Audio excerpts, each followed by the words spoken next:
안녕하세요. 아나운서 강아랑입니다. 배움엔 끝이 없다라는 말이 있죠. 저도 요즘 열심히 러닝, 달리기에 관심이 생겨서 정말 열심히 배우고 있는데요. 처음엔 정말 이 달리는 게 힘들지 않을까 이런 고민을 정말 많이 했는데 막상 도전해보니까 자신감도 생기고 건강해지는 것 같고 매일매일 좀 뿌듯하더라고요. 여러분도 새로운 활동과 경험 해보고 싶으신가요? 그래서 이번 시간은 여러 경험을 하고 교육받을 수 있는 지역사회 프로그램에 대해서 자세하게 알려드릴까 합니다. 먼저 함께 이야기를 나눠주실 전문가 두 분 소개하겠습니다. 서울시립 발달장애인 복지관 굿데이팀 손선혜 부장님, 김영은 담당자님 두 분 모셨습니다. 반갑습니다. 반갑습니다. 네, 먼저 자기소개 부탁드립니다. 안녕하세요. 서울시립 발달장애인 복지관 굿데이팀 손선혜입니다. 지역사회 안에서 발달장애인분들이 자립을 이어가고 사회에 참여할 수 있도록 다양한 프로그램을 기획하고 있습니다. 오늘 이 시간을 통해 여러분께 도움이 되는 정보를 많이 드리겠습니다. 안녕하세요. 서울시립 발달장애인 복지관 굿데이팀 김영은입니다. 발달장애인 분들이 삶의 질을 높이고 지역사회 구성원으로 활발히 활동할 수 있도록 다양한 교육 프로그램을 지원하고 있습니다. 여러분이 궁금해하실 만한 지역사회 프로그램에 대해 자세히 말씀드릴 수 있는 시간이 될 것 같아 기대가 됩니다. 네, 두 분 정말 반갑습니다. 요즘 평생교육이란 말 정말 많이 쓰는데 이 평생교육이란 학교를 다니는 나이에만 배우는 게 아니라 어린 시절부터 노인이 되기까지 전생에 걸쳐서 이루어지는 교육을 뜻하잖아요. 발달장애인 역시도 성인이 돼서도 평생교육이 꼭 필요하겠죠? 물론이죠. 발달장애인 분들은 계속 발전하는 것에는 어려움이 있지만 평생교육을 통해 퇴화되지 않도록 유지하는 것이 중요합니다. 여러 교육을 통해 숨어있던 잠재력을 발견하는 사례도 많습니다. 복지관에서 작업활동을 하다가 본인의 소질을 발견하고 취업까지 성공한 분도 계시고요. 거주시설에서만 계시다가 나탈동 지역사회 프로그램에 참여하게 된 분들도 계세요.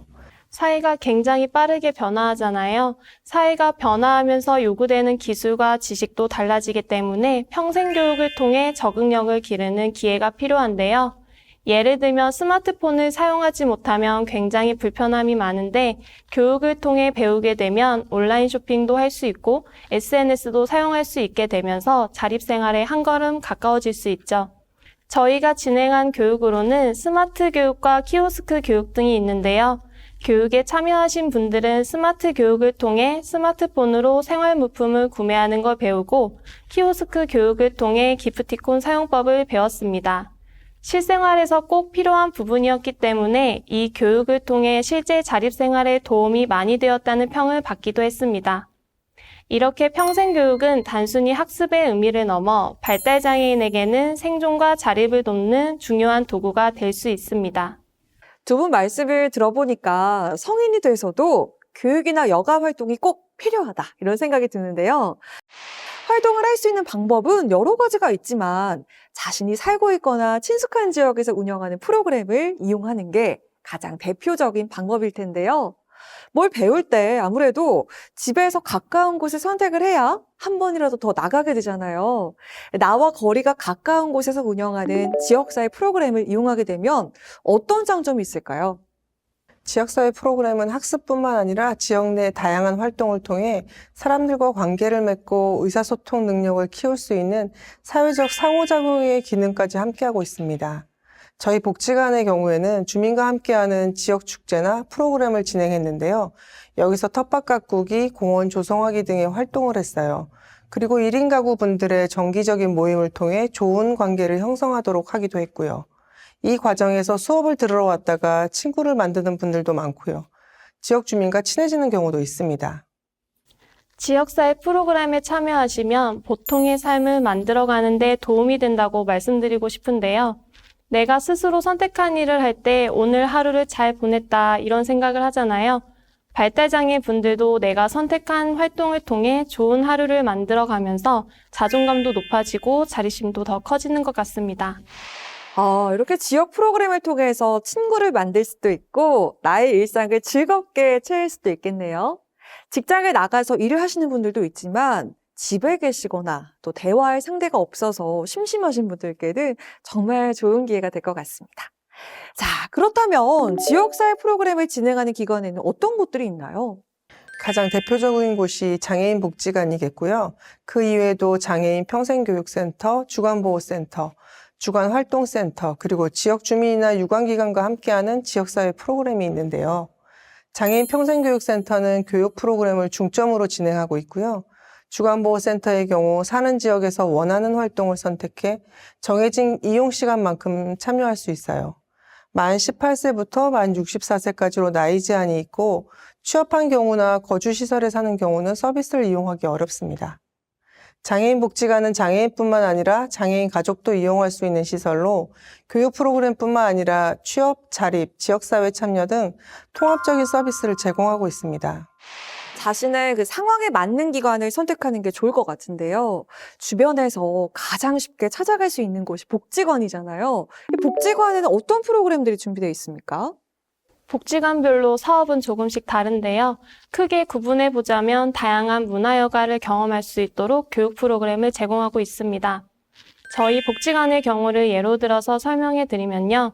문해교육과 생활 글쓰기, 스마트폰 교육과 같은 평생학습 프로그램부터 소공예, 미술, 영화 같은 문화여가 활동, 건강한 삶을 위해 생활 스포츠와 뉴스포츠 같은 활동도 마련되어 있습니다. 음식 만들기나 빨래하기 같은 가정생활이나 자기관리, 금전관리처럼 자립과 일상생활에 대한 교육도 이루어지고요. 그리고 지역사회 자원을 활용할 수 있는 교육, 대중교통 이용 방법에 대한 교육도 있습니다. 와, 정말 다양한 교육이 있네요. 그럼 그 외에 또 다른 프로그램도 있을까요? 네, 경제적 자립을 희망하는 성인 발달 장애인의 개별적 욕구에 맞는 전문화된 적응 훈련을 지원하는 직업활동 프로그램도 있고요. 성인 발달 장애인이 지역사회에서 주체적인 삶을 살 수 있도록 문화, 취미, 건강, 직업, 평생교육 등 다양한 욕구를 반영한 나트활동 프로그램도 지원하고 있습니다. 일상생활부터 직업활동까지 다양한 분야를 지원하고 배울 수 있는 프로그램들이 있다고 이렇게 말씀해 주셨는데요. 그럼 평생교육 프로그램과 나탈동 프로그램은 어떤 차이가 있을까요? 평생교육 프로그램은 다양한 문화여가를 경험할 수 있는 기회를 제공하고 정해진 시간에 맞춰 원하는 활동에 개인적으로 참여할 수 있습니다. 나탈동 프로그램은 지역사회 안에서 보통의 삶을 살아갈 수 있는 나탈동을 지원하며 주 5일 정규 시간에 참여할 수 있습니다. 나탈동 프로그램에 대해 자세히 설명드리면요. 30대에서 60대 성인 발달장애인 대상으로 주 5일 9시 30분부터 오후 4시까지 진행하는데요. 당사자에게 중요한 점, 당사자를 위해 필요한 것에 대해 알아보고 주체자로서 스스로 결정하는 것이 기본 지원 방향입니다. 프로그램은 연령별로 나눠서 진행하고 있습니다. 프로그램을 연령별로 나눠놓은 이유가 있을까요? 20대에서 30대는 직업, 문화, 여가활동, 교육에 대한 요구가 많고 40대 이상은 건강관리, 향후 자립에 중점을 두는 등 나이에 따라 관심사가 다르기 때문이에요. 당사자가 뭘 원하는지 반영하여 프로그램을 기획한다고 말씀드렸는데요. 나이에 따라 원하는 활동이 거의 비슷하세요. 신체 활동 능력도 비슷하시고요. 그러면 그 연령별로 각각 어떤 활동이 이루어지는지 좀 알려주세요. 20대에서 40대 성인 발달장애인 대상으로는 굿데이 레드, 그린, 블루 프로그램을 운영하는데요. 성인 발달장애인 당사자 욕구에 맞는 기초문해교육, 직업능력교육, 인문교양교육, 시민참여교육, 문화예술교육 5개 영역의 평생교육으로 구성된 프로그램을 운영하고 있습니다. 그리고 생활문해교육, 소근육 활동, 인권교육, 일상생활교육 등 실제 교육을 진행하고 있습니다. 50대 이상 성인 발달장애인 대상 프로그램은 굿데이 옐로로 성인 발달장애인 당사자 욕구에 맞는 나탈동 프로그램과 당사자의 미래 설계 지원, 건강, 인권, 사회, 자립 영역 프로그램을 지원하고 있습니다. 중년기 발달장애인의 자립생활 능력 및 지역사회 적응력 향상을 통한 개개인의 역량 강화 및 사회통합 도모, 일상기본활동, 자기주도적 선택활동, 문화여가 프로그램을 지원하고 있습니다. 그리고 건강교육, 뇌건강운동, 치매 예방, 소근육 인지활동, 건강검진 식단관리도 함께 진행하고 있습니다. 와, 이렇게 연령별로 정말 좋은 활동들이 많군요. 복지관에서 운영하는 프로그램을 이용하기 위해선 수강료를 내야 하죠? 비용은 지원이 가능한 활동도 있고 일부 부담하셔야 하는 활동도 있습니다. 이 부분은 해당 복지관 쪽에 문의해 보시는 것이 가장 정확합니다. 좋은 프로그램이 정말 많은데 참여할 수 있는 방법도 궁금한데요. 어떤 프로그램이 있는지 어떻게 우리가 확인할 수 있죠? 각 기관 홈페이지의 공지사항이나 사업 안내 페이지를 보시면 프로그램이 자세히 소개되어 있고요. 기관에 직접 방문하거나 전화 상담을 통해 참여할 수 있습니다. 각 기관의 SNS를 친구 추가를 하면 정기적으로 정보를 받으실 수도 있습니다. 기관별로 신청 방법을 알려드리면 행정복지센터에서 운영하는 자치혈관 프로그램은 행정복지센터 담당자에게 분기별 신청하시면 되는데요. 선착순 신청이라 조금 서두르시면 원하는 프로그램을 참여할 수 있는 기회가 더 많습니다. 서울시 기준으로 발달장애인 평생교육센터는 주 5일 오전 10시부터 오후 4시 맞춤형 교육을 실시하고 있는데 상담을 통해 예약할 수 있습니다. 발달장애인 주간활동 서비스는 읍면동 행정복지센터에 방문하시거나 복지로 홈페이지에서 온라인 신청이 가능한데요. 가까운 센터나 원하는 센터에 직접 가셔서 이용 신청을 하시면 됩니다. 이렇게 기관별로 신청 방법이 다르군요. 그럼 우리 부장님과 담당자님이 계시는 서울시립 발달장애인 복지관의 프로그램에 참여하려면 어떻게 하면 좋을까요? 저희도 다른 복지관과 마찬가지로 직접 방문하시거나 전화 상담을 통해 참여하실 수 있습니다. 접수를 해주시면 저희와 초기 상담, 영역별 평가 등을 진행하고 계획을 세워 프로그램에 참여할 수 있도록 합니다. 그렇군요. 여러분, 자세한 내용은 원하는 기관에 직접 찾아가셔서 상담을 받아보시는 게 좋겠습니다.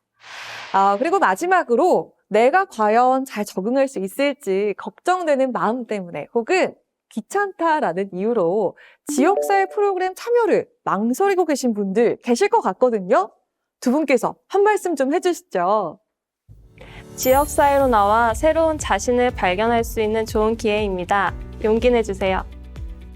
지역사회 문은 항상 열려 있습니다. 도움이 필요하신 분들은 집에서 가까운 장애인 복지관에 상담을 받아보세요. 다양한 도움을 받으실 수 있습니다. 네, 이렇게 도움 말씀 주신 서울시립 발달장애인 복지관 손선혜 부장님, 김영은 담당자님 두 분 진심으로 감사드립니다. 네, 오늘 이렇게 평생교육과 다양한 지역사회 프로그램이 단순히 배우는 것을 넘어서 자립과 자아실현 그리고 이 사회와의 연결고리가 되는 과정임을 알게 됐는데요.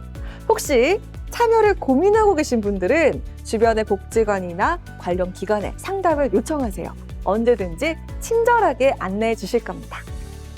혼자서 망설이기보다는 한 걸음만 내디디면 새로운 경험과 만남이 기다리고 있다는 점 꼭 기억해 주시고 용기 내주세요.